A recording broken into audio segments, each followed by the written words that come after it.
belum turun, betul nggak surat kan? Pendeta naik turun begitu ya kan? Mereka bilang, saya bilang apa saya sama orang gereja? Tuhan berkata, racun. Saya bilang begini sama dia, Pak, tetap harus dihadapi. Bapak mau lari kemanapun harus dihadapi. Selalu satu kemenangan besar, satu keluarga besar. Mereka terima. Mereka bilang gini, Pak, saya mau komit. Sekarang mau masuk gereja, tak hadapi. Ternyata mereka bagus buat saya. Kok nggak boleh? Amin. Kita berikan tepuk tangan. Yang terakhir, Yebus. Arti Yebus adalah time to do evil. Yang pertama, head, teror. Yang kedua, Girgasi, orang yang menimbulkan persoalan. Yang ketiga, Amori, orang yang membantah dengan kata-kata. Yang keempat, Kanaan, perangkap. Yang kelima, Feris, penyerobot. Yang keenam, racun. Yang ketujuh, orang-orang yang berniat jahat dalam kehidupan kita. Itu bagus buat kita, Pak. Kalau reaksi kita tepat, sikap kita tepat, bagus sekali. Agar kita bisa masuk Kanaan dalam kehidupan kita. Saya mau buka kartu. Boleh ya saya buka kartu ya? Yang boleh angkat tangan. Puji Tuhan. Jadi gini, saya kalau ketemu dan isi program TV-nya Pak Johan di This Is Your Time, setahun saya isi 12 episode lah kira-kira, 6-12 episode. Nah, tahun depan saya bersama Pak Johan pegang satu TV yang lain. Pak Johan tuh kalau setelah selesai saya khotbah, dia selalu bilang gini, Riza, kamu ini gak pernah sekolah Alkitab, kamu tuh dapat bahan dari mana? Kamu ini gak pernah sekolah seminari, dapat bahan tuh dari mana? Nah, saya mau buka kartu, boleh? Boleh. Karena saya yakin Anda bukan penyerobot begitu saja. Jadi gini bro, saya ini 50%, saudaraku, sumber khotbah saya dari dua orang. Yang pertama adalah Watch Money. Semua buku Watch Money saya konsumsi. Yang kedua, saudara, yang mempengaruhi hidup saya adalah John Wesley. Kalau saya bingung baca ayat, saya cari komentari daripada John Wesley. Dia hidup tahun 18-an, sedangkan Watch Money hidup tahun 1920-an. Tapi pewahyuan yang up to date luar biasa. John Wesley selalu hidupnya di tengah-tengah 7 bangsa besar. Representatifnya adalah istrinya. Jadi gini, kalau John Wesley khotbah, istrinya lihatin. Setelah dilihatin, dia buka sepatu. Perhatiin suaminya khotbah. Setelah itu ambil gelas, ambil botol, sekian menit kemudian ditimpuk pada suaminya. Suami saya sendiri lagi khotbah, ditimpukin, bum, bikin onar di mana-mana. Selalu sidang jemaatnya John Wesley bilang ini, Pak John, ceraikan istri Bapak. Bikin onar di mana-mana, bikin malu. Sudah apa yang terjadi?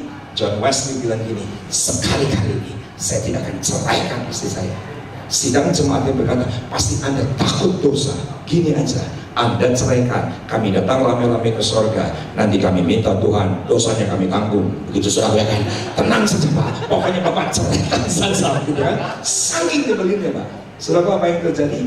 John Wesley tidak menceraikan istrinya. Istrinya meninggal duluan. Ketika di pemakaman John Wesley memberikan short speech, dia bilang gini, kenapa saya tidak ceraikan dia? Karena dia ada untuk menyempurnakan hidup saya. Amin. Syukuri kalau ada Amori di sini. Syukuri kalau ada Yebus di sini. Ini perspektif kerajaan Allah. Ini sikap hati kerajaan sorga. Amin. Kita berikan tepuk tangan. Berikan tepuk tangan yang lebih baik. Katakan haleluya. Saudara, catat dengan cepat, terobosan bukanlah ketika kita menerima produk jadi. Terobosan harus di dalam pola pikir kita. Katakan amin. Maaf, saudara, banyak orang berpikir begini, terobosan di gereja kalau punya rumah kecil jadi rumah besar. Oh, saya alami terobosan Pak. Saya minta maaf, itu bukan terobosan. Terobosan ketika mindset kita berubah, paradigma kita berubah. Dan saya percaya malam hari ini terobosan besar terjadi atas kita. Amin. Saya akan akhiri satu cerita. Perhatikan 2 Tawarikh 20. Saya akan lanjutkan besok. pewahyuan yang lain mengenai living in the kingdom. Saya punya kesempatan 3 kali, dan saya terus berdoa, dan saya percaya Tuhan akan tunjukkan pewahyuan-pewahyuan barunya. 2 Tawarikh 20 ayat yang ke-1. Kemenangan atas Moab. Arti Moab adalah rebellion, pemberontak. Dan Amon, arti Amon adalah against. Arti Amon adalah penentang. Mereka satu DNA sebetulnya, pemberontak dan penentang. Akhir pemerintahan Yosafat, saya khawatir Bu, awal pemerintahan Yosafat adem, ayem, tentrem. Di akhir Tuhan izinkan ada hiu-hiu kecil, karena Tuhan ingin saudaraku sampai pada tujuan seperti yang Tuhan mau. Katakan amin. Bukan maaf, bukan seperti yang kita mau. Ayat yang ke-1. Setelah itu Bani Moab dan Bani Amon datang berperang melawan Yosafat bersama sepasukan orang Meunim. Ternyata mereka berkoalisi, Pak. 3 bangsa besar berkoalisi hanya untuk melawan a little tribe, cuma satu suku kecil, namanya adalah Yehuda. Bayangkan, datanglah orang memberitahukan Yosafat, suatu laskar yang besar datang dari seberang laut Asin, dari Edom, menyerang tuanku. Sekarang mereka di Haseson Tamar, yakni NGB. Yosafat menjadi takut, lalu mengambil keputusan untuk mencari Tuhan. Tolong garis bawahi, bagian kita mencari Tuhan. That's it. Jangan cari musuh. Katakan amin. Amin. Kenapa? Karena musuh mengkonsumsi musuh, musuh membinasakan musuh. Amin. Jangan terlalu kreatif. Biar keputusan kita mencari Tuhan. Ia menyerukan kepada seluruh Yehuda supaya berpuasa. Soal puasa saya akan bahas besok, menurut konsep kerajaan Allah.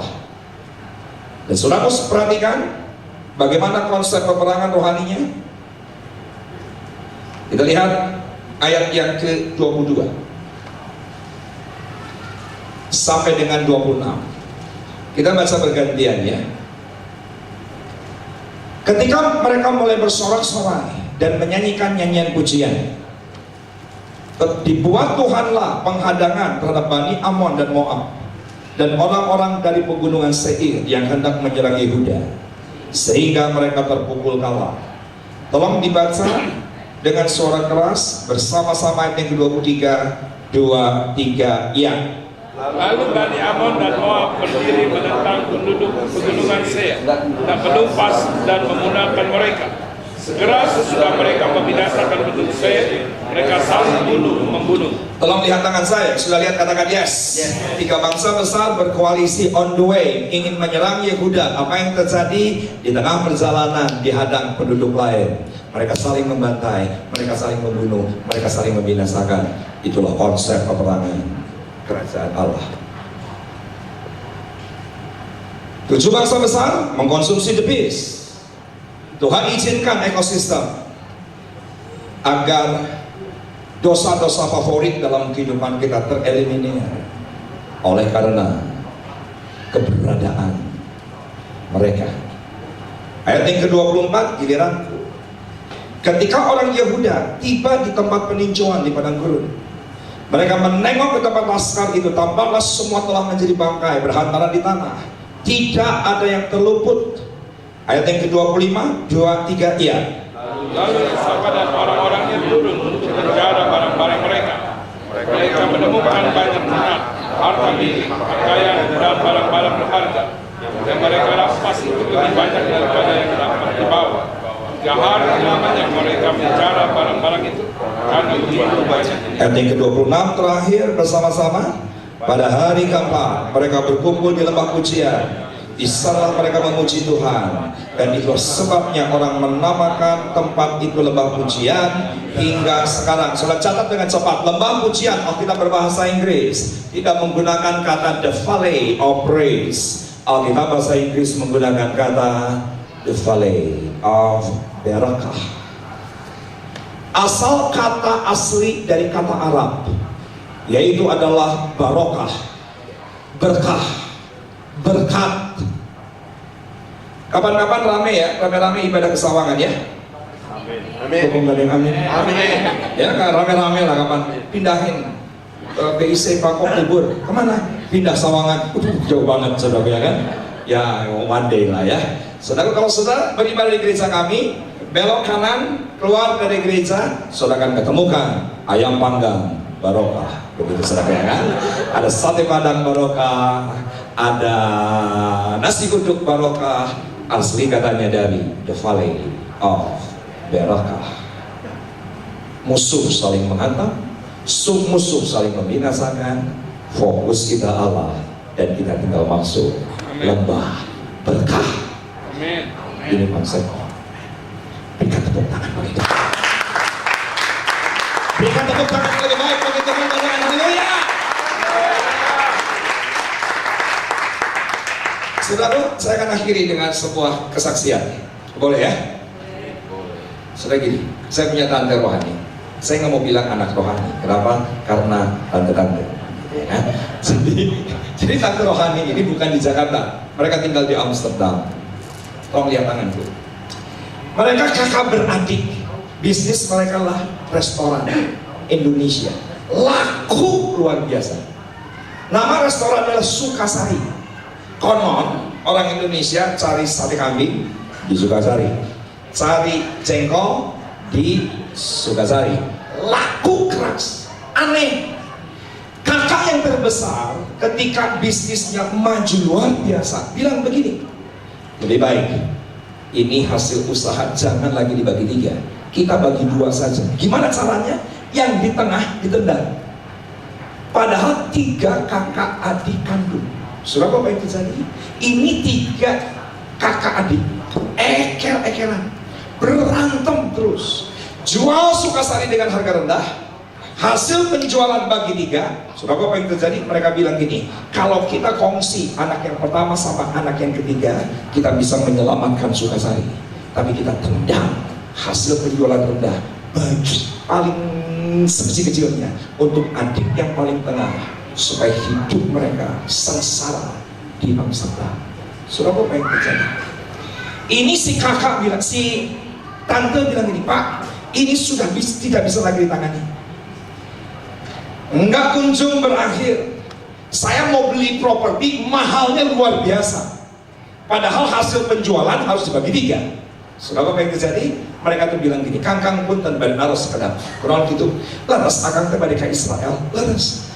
Ayo mah gitu ya Israel teh, calon nggak gila akang ngapung di Amsterdam, orang papangi di Tel Aviv. Saudara ngerti nggak maksudnya? Udah ngerti toh? Saudara, wajah-wajah saudara sedang menafsirkan sesuatu gitu kan? Ini bukan bahasa roh saudara ya kan? Ini bahasa Ibrani gitu ya kan? Jadi dia bilang gini, Kang bener akang mau ke Israel. Ke Israel beberapa bulan yang lalu, bukan bulan lalu dengan Pak Hari Tanu Sudibyo. Saudara, beberapa bulan yang lalu bilang, bener akang mau ke Israel. Bener. Gini, saya sama suami mau cari Tuhan di Israel. Saya bilang, ibu cari Tuhan jangan ke Israel. Saya percaya di Amsterdam juga ada. Enggak Pak, tak cari di Yerusalem. Saya udah bingung di Amsterdam. Saya tuh bilang gini, Anda mahal kalau mau ke Israel, kira-kira 6 ribuan. Saudara, lebih baik 6.000 US itu buat naon teh, buat hidup Anda, karena Anda nggak punya masa depan. Jangan ke Israel. Tanpa sepengetahuanku dia transfer ke travel. Tiba-tiba dia telepon lagi, Kang pun kan bari naros sekedap kurang gitu. Ai akang teh ka Israel teh jeung saha? Sorangan we. Nah sorangan, henteu teu naon sorangan lagi. Pamajikan di bawah teh henteu. Ketawamu tuh ketawa ngerti begitu ya kan? Oh bingung saudara ya kan? Jadi dia telepon aku lagi, kamu tuh ke Israel sama siapa? Sendirian. Loh, istri nggak diajak? Nggak ada. Oh gini aja, sekeluarga bapak rame-rame ke Israel, tak bayarin. Saya bilang gini, jangan. Anda harus buang sekian ribu dolar lagi untuk modal ke depan. Saudara, tanpa sepengetahuan saya, dia transfer ke travel. Dia terbang, saudaraku, dari Amsterdam ke Tel Aviv. Saya terbang dari Jakarta ke Tel Aviv.